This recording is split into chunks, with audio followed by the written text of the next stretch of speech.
Good morning everyone. कैसे आप सभी? आशा करता हूं कि आप सभी बिल्कुल स्वस्थ मस्त और जबरदस्त हैं। तो दोस्तों, मैं वंश नारायण सिंह आप सभी का अपने चैनल पर मोस्ट वेलकम करता हूं। दोस्तों, आज मैं मैथ में आप लोगों के लिए बहुत ही एक शानदार वीडियो लेकर के आया हूं और आशा करता हूं कि आप सबको बहुत पसंद आएगा। बहुत ही शानदार आज का वीडियो होने वाला है, अंत तक जरूर बने रहेंगे। और दोस्तों, अगर वीडियो अच्छा लगे तो इसे लाइक करें, शेयर करें और यदि आप हमारे चैनल पर नए हैं तो इसे सब्सक्राइब जरूर करें। तो आइए चलते हैं अपने वीडियो की तरफ। तो दोस्तों, आज का जो हमारा मैथ में जो चैप्टर है वो है सरल समीकरण। हाँ, तो समीकरण एक ऐसी समस्या है मैथ में जो बहुत ही इंपॉर्टेंट होता है और कई तरह के सवालों में इसका उपयोग किया जाता है। इसे समझना बहुत ही आसान है, लेकिन अगर ध्यान न दिया जाए तो ये क्लिष्ट भी हो सकता है। तो दोस्तों, इसे आप समझेंगे, बहुत ही सरल भाषा में समझाने का प्रयास करूंगा और एकदम जीरो से लेकर चलूंगा। मैं एकदम छोटा से छोटा समीकरण क्या है, किसको कहते हैं समीकरण, और छोटा से छोटा समीकरण से स्टार्ट करके हम बड़े तक पहुंचेंगे। तो आप लोग ध्यान तक जरूर बने रहेंगे, लास्ट तक जरूर बने रहेंगे और ध्यान से इसको देखेंगे और समझेंगे। आइए चलते हैं सरल समीकरण। हाँ दोस्तों, समीकरण सबसे पहले समझेंगे कि समीकरण होता क्या है। तो दोस्तों, समीकरण एक ऐसा व्यंजक होता है जिसमें अंग्रेजी के कम से कम एक अक्षर होने चाहिए, बाकी अंक कुछ भी होगा। अंक कुछ भी हो सकता है, लेकिन उसमें एक व्यंजक बल्कि एक अंग्रेजी का अक्षर जिसको हम चर पद बोलते हैं वो होना चाहिए। पहली चीज, पहला शर्त क्या है समीकरण के लिए कि वैसा व्यंजक जिसमें अंग्रेजी का कोई अक्षर जरूर हो और बाकी कोई अंक होगा। दूसरी चीज कि उसमें दो पक्ष होने चाहिए। दो पक्ष का मतलब यह हुआ कि उसके बीच में बराबर का चिन्ह जरूर होना चाहिए और दोनों पक्षों में कुछ न कुछ होना चाहिए। तो अब इसमें यह भी समझना है कि ये जैसे यहाँ पर हमने 4 ऑप्शन लिए हैं और इसे पहचानना है कि कौन सा समीकरण है और कौन समीकरण नहीं है। तो दोस्तों, जैसा कि मैंने बताया कि समीकरण वह होता है जिसमें कम से कम अंग्रेजी का एक अक्षर होना चाहिए और दूसरी चीज कि उसके दो पक्ष होने चाहिए, बीच में बराबर होना चाहिए और दोनों साइड में कुछ न कुछ होना चाहिए। आइए देखते हैं। अगर ये पहले की बात करें तो इसमें लिखा है 2x - 5। तो 2x - 5 में हम देख रहे हैं कि इसमें x है, अंग्रेजी का एक अक्षर है, सही बात है, -5 है, ये भी सही है। लेकिन इसमें एक चीज नहीं है, इसमें बीच में कहीं बराबर का चिन्ह नहीं है और इसके दो पक्ष नहीं है, जो भी है सब एक ही पक्ष में है, इसलिए हम इसको समीकरण नहीं कहेंगे, ये समीकरण नहीं है। आइए दूसरा में देखते हैं। इसमें हम देखते हैं कि इधर 2x है, बीच में बराबर है और इधर भी बराबर के बाद भी कोई अंक है, तो ये परफेक्ट समीकरण है। ये एक समीकरण है क्योंकि इसमें दोनों पक्ष हैं, बीच में बराबर है, दोनों पक्ष हैं, अंग्रेजी का भी अक्षर है, तो इसको हम क्या कहेंगे? समीकरण कहेंगे। ये समीकरण है, ये समीकरण है। यहां पर हम देखते हैं 5x - 2 = 0। यहां भी हम देखते हैं कि यहां भी दो पक्ष है क्योंकि बीच में बराबर है, बराबर के बाद भी 0 है, तो 0 हो चाहे कुछ भी हो, होना चाहिए, तो इसको हम समीकरण कहेंगे, अर्थात ये भी एक समीकरण है। अब यहां पर देखते हैं 3x + 2y + 5, लेकिन यहां पर हम देख रहे हैं अंग्रेजी के एक से अधिक अक्षर है, 2 है, चलिए चलेगा, लेकिन इसके दो पक्ष नहीं है, बराबर नहीं है, बराबर के बाद कोई अंक नहीं है, तो इसको हम समीकरण नहीं कहेंगे, तो ये भी समीकरण नहीं है।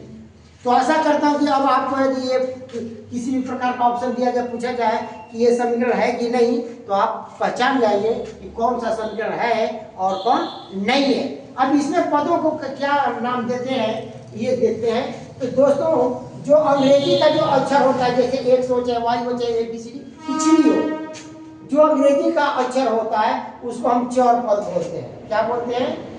चर, यानी चर बराबर एक्स है। और जो अंक होता है, जो उसमें लिखा हुआ अंक होता है, जैसे 2 है 5 है, तो इसको हम क्या कहते हैं? अचर। अचर पद क्या है?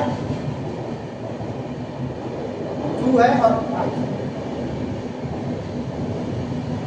ये, और किसी को -5 आप ले सकते हैं, -5 उसके चिन्ह के साथ।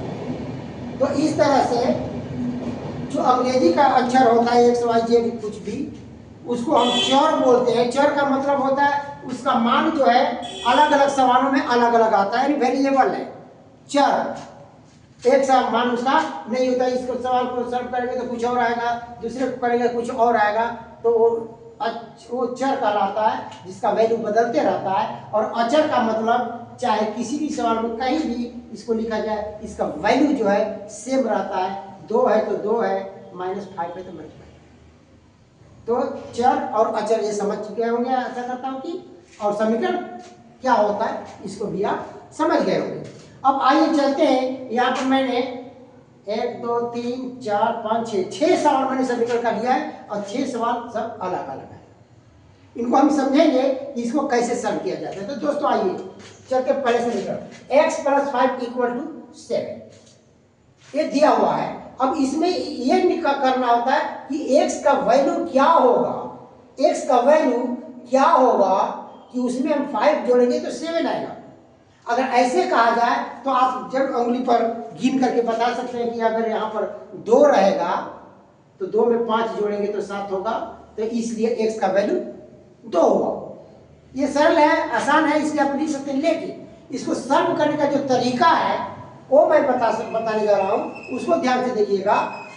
इसमें जैसा कि मैंने बताया ये चर है, ये अचर है, तो हम क्या करते हैं कि जब इसको हम सॉल्व करते हैं तो जो अचर पद है उसको बराबर के दाहिने साइड में ले जाएंगे और चर को इस साइड बाएं साइड में रखेंगे। तो अब क्या होगा, या इसको हम लिख सकते हैं x = और +5 है, इसको हम क्या करेंगे दाहिने साइड में ले जाएंगे। तो यहाँ पर एक परिवर्तन होता है कि जब कोई भी पद चर हो या अचर हो, बाएं से दाएं जाता है या दाएं से बाएं आता है, इधर से बराबर के इस पर आए या इधर का कोई भी अंक बराबर के इस पर आए, तो उसका जो चिन्ह होगा ठीक अपोजिट हो जाता है। अपोजिट का मतलब अगर प्लस है तो माइनस होगा, माइनस है तो प्लस होगा, गुना है तो भाग होगा, भाग है तो गुना होगा। इस बात को याद रखिए। अब यहाँ पर हम देख रहे हैं कि प्लस है, तो अब इसको हम ले जाएंगे दाहिने साइड में, तो इसका चिन्ह क्या होगा, उल्टा हो जाएगा, यानी प्लस है तो क्या हो जाएगा माइनस, यानी x = 7। अब ये -5 हो गया। अब इसको सॉल्व कर देंगे = 2, यही आपका x का वैल्यू हो गया, यही आंसर हो गया। आशा करता हूँ कि ये सवाल जो है आपको अच्छी तरह से समझ में आ गया। ठीक वैसा ही सवाल है, लेकिन यहाँ पर चिन्ह जो है दूसरा है, इसको देखते हैं। चीज वही है, अलग सा थोड़ा सा यहाँ पर चिन्ह की ओर अलग है, तो इसको भी क्या करें, वही काम करेंगे जो यहाँ पर किया गया था। यहाँ पर x -8 है, अब ये -8 जो अचर है इसको हम क्या करेंगे बराबर के उस साइड में ले जाएंगे, तो x का वैल्यू निकलेगा। और इसलिए हम यहाँ लिख सकते हैं x = ये 5 पर दाहिने साइड में जो अंक पहले उसको लिख लेते हैं, पहले उसको लिख लिया। अब इसके बाद ये -8 है, अब इधर क्या हो जाएगा प्लस हो जाएगा। अब इसको जोड़ देंगे, आशा करता हूँ ये भी बात समझ में आ गई होगी। यानी x के जगह पर क्या रखेंगे, जिसमें 8 को घटाने पर 5 बचेगा, तो वो संख्या क्या है 13 है, 13 है। 13 में से 8 घटाएंगे 5 बनेगा। लेकिन बना कैसे, इसको समझना है, प्रोसेसिंग का हमको समझना है। अब यहाँ पर देखते हैं, यहाँ पर जोड़ का हमने देख लिया, घटाव का देख लिया। अब यहाँ पर लिखा 3x = 15, यानी 3 और x के बीच में कोई चिन्ह नहीं है, तो उसको हम गुणा समझते हैं। जहाँ पर कोई अंक नहीं होता है, तो चर और अचर के बीच में कोई चिन्ह नहीं होता है, तो उसको हम गुणा समझते हैं। तो 3x का मतलब है कि 3 × 8 यानी 3 गुणे x है, तो गुणा है। तो मैंने बताया कि चिन्ह उल्टा हो जाता है, तो गुणा है तो क्या हो जाएगा भाग हो जाएगा। यानी अगर इसको हम सॉल्व करते हैं तो x इक्वल टू क्या हो जाएगा, ये 50 पर इधर वाला लिख लेंगे और ये गुणा है तो भागा हो जाएगा, यानी भागे 3 हो गया, या भागा लिखिए या बटा में ऐसे लिख दीजिए 3, 15 भागे 3 या 15 बटा 3 लिखिए, एक ही चीज है। अब इसको कटा दीजिए, 3 × 5 = 15, x का वैल्यू क्या हो गया 5। यानी 3 में कितने का किस संख्या से गुणा करेंगे, यहाँ पर गुणा का चिन्ह है, 3 में किस संख्या से गुणा करेंगे तो 15 आएगा, तो 3 में 5 का करेंगे तो 15। तो वही क्या करना पड़ा, इस 3 को उस साइड में ले जाकर के भाग दे देंगे, 3 × 5 = 15, 5। दोस्तों ये समझ में आ गया होगा आशा करता हूँ। आइए अब यहाँ पर चलते हैं। अब यहाँ पर धीरे धीरे देखिए सवाल थोड़ा सा बड़ा होते जा रहा है। अब यहाँ पर 4x यानी 4 और x के गुणा का संबंध है, गुणा भी है और यहाँ पर घटाओ दोनों है। अब इसी स्थिति में हम क्या करेंगे कि पहले जो अंक सेपरेट है यानी अलग है, जो x से वंचित है, जिसमें x यानी चर पद नहीं है, वैसी अंक को सबसे पहले है दूसरे सेट में ले जाएंगे। तो पहले इसको ले जाएंगे तो गलत होगा, इसलिए पहले हम क्या करेंगे, ये -5 है, इसको हम दूसरे साइड में ले जाएंगे तो इधर क्या बचेगा 4x बच जाएगा और इक्वल टू पहले इधर वाला अंक लिख लेंगे 15 और ये -5 है और इधर इस साइड में हम ले आ रहे हैं तो क्या होगा, माइनस है तो प्लस हो जाएगा, +5 हो जाएगा,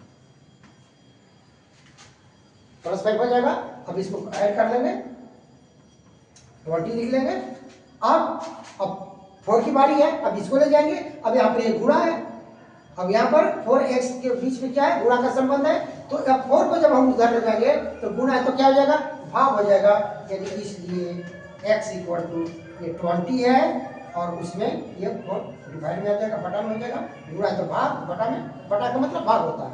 अब इसको कटा देंगे, यही आपका हो गया x। समझ में आ रहा होगा आशा करता हूँ कि। आगे चलते हैं, यहाँ पर देखिए, यहाँ पर थोड़ा और जटिल है, 3x/2 = 5, यानी यहाँ पर गुणा भी है और भाग है, यहाँ पर जोड़ घटा नहीं है।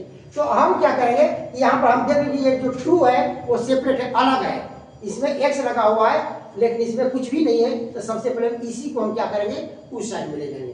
तो बटा का मतलब क्या होता है, भाग, बटा का मतलब भाग, तो भाग है तो दूसरे साइड में जाएगा तो क्या होगा, गुणा होगा उल्टा। तो अब यहाँ पर अगर 2 को हम उस साइड में ले जाएंगे तो इधर बचेगा क्या, केवल 3x बचेगा। अब इक्वल टू 5 पहले दाहिने साइड वाला उतार लेंगे, इसके बाद अब ये अंक उधर जा रहा है तो भाग है तो उधर क्या हो जाएगा, गुणा हो जाएगा, यानी हो जाएगा 10। या इसको नीचे भी लिख सकते हैं, कोई दिक्कत नहीं, ऐसे भी। इसलिए अब क्या करेंगे, x बराबर, अब 3 को उधर ले जाना है तो 3 क्या है, गुणा में है तो उधर क्या होगा, बटा में होगा, यानी 5 × 2/3 लिख सकते हैं या 5 × 10/3 कुछ भी लिख सकते हैं, तो मेरी बात एक ही है। अब ये कटने वाला कोई नहीं है तो हम क्या करेंगे, 5 × 10 और बटा में 3, यही आपका आंसर हो गया। इसको आप चाहे अगर ऊपर का अंक यानी अंश अगर बड़ा होता है तो उसको हम क्या करते हैं कि मिक्स्ड फ्रैक्शन में बदल देते हैं, यानी पूर्णांक में बदल देते हैं, तोड़ करके विषम भिन्न में, तो मिश्र भिन्न कहा जाता है। तो 3 × 3 = 9, 3 पूर्णांक हो गया और 1 शेष बचेगा। समझ में आ रहा होगा। आगे चलते हैं, हम यहाँ पर देखते हैं कि यहाँ पर गुणा, भाग, जोड़। तो अब इसको जब हम सब करते हैं तो आइए क्या होता है देखते हैं। तो सबसे पहले ये अलग है, इसको इस साइड में, यानी अंकों को बारी बारी से क्रमशः लेकर जाइए, कोई दिक्कत नहीं होगा, एक एक चीज को हल करते जाइए। अब यहाँ पर क्या होगा कि जब 2 को उधर ले जाएंगे तो इधर 4x/3 जो है ये बच जाएगा इस साइड में, और इक्वल टू ये +2 है, उधर जाएगा तो क्या होगा, माइनस हो जाएगा, यानी 6 - 2 इक्वल टू क्या हो गया, 4 बच गया।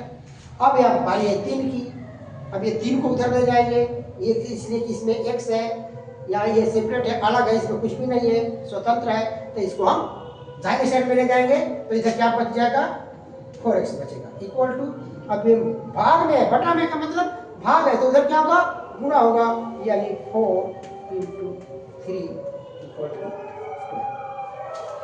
ये हो गया। अब इसलिए x, अब इसलिए क्या करेंगे, x इक्वल टू, तो अब यहाँ पर गुणा में है तो उधर जाएगा तो भाग हो जाएगा, बटा में जाएगा, यानी ये जो 12 है उतना और बटा में 4 हो गया, जिसको कटाएंगे तो 3, यही हो गया आपका आंसर। तो दोस्तों आशा करता हूँ कि आज का ये जो समीकरण है, समीकरण क्या है, किसको कहते हैं, समीकरण की शर्तें क्या है, कैसे क्या होगा, तो यानी जिसके इसके दो पक्ष होना चाहिए, उसमें एक चर पद होना चाहिए कम से कम, बाकी अचर, तो इस तरह से समीकरण क्या है समझ चुके होंगे, चर अचर क्या है ये भी समझ चुके होंगे, और कैसे सॉल्व करते हैं, दो पक्ष बराबर के इधर जो होता है बायां पक्ष, इधर दायां पक्ष, बाएं से जब दाएं कोई पद जाता है, चाहे चर हो या अचर हो, कोई भी जाता है तो क्या होता है, उसका चिन्ह जो है उल्टा हो जाता है, जैसा कि आप लोग समझ चुके हैं। तो दोस्तों ये वीडियो कैसा लगा आप कमेंट में जरूर लिखेंगे, और दोस्तों अच्छा लगे तो इसको लाइक और शेयर जरूर करेंगे, और दोस्तों यदि हमारे चैनल पर नए हैं तो हमारे चैनल को सब्सक्राइब जरूर कर लेंगे ऐसी ही जानकारी के लिए। तो दोस्तों मिलते हैं फिर से एक नए वीडियो में नई जानकारी के साथ, तब तक के लिए आप सभी को बहुत बहुत धन्यवाद, थैंक यू।